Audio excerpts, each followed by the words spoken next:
In this video, I'm going to teach you how to connect iPhone to Windows 11 with cable. It's a very easy process, so make sure to follow along. In this video, I'm going to teach you how to set up and connect your iPhone, regardless of the model, to a Windows 11 PC or laptop. This will be done using a USB cable, and it will allow you all sorts of features, including primarily the option to transfer files, photos, videos, data, and so on. So, usually, the USB cable that you use to charge your phone will be enough, but if needed, purchase a replacement one. So, your iPhone is either going to have a USB-C port if it is modern, or it might have a Lightning port. Just check the charging port to see which one you have on your iPhone model and grab the appropriate cable, so either USB-C or Lightning.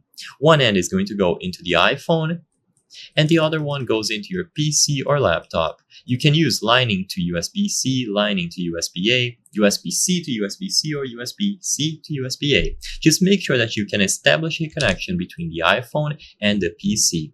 Upon plugging it in, you might see this pop up on your iPhone's screen. Allow this device to access photos and videos. Make sure that you grant access, or else you will not be able to transfer the files. And as soon as you allow access, if you go on the File Explorer and you look under this PC, you will find Apple iPhone. Now you can go inside and browse through all of its contents. You will have a folder called internal storage, and then you will have more folders with all of your photos, videos, documents, and so on. Everything can be transferred from the iPhone into the Windows 11 PC or vice versa. After you are done using it, just remove the cable and you are good to go. The files will have been transferred and the iPhone will have been connected to your Windows 11 PC. You can connect it in the future and you won't have to allow the connection every single future time. Once you allow it once, it will have the required permissions for subsequent connections.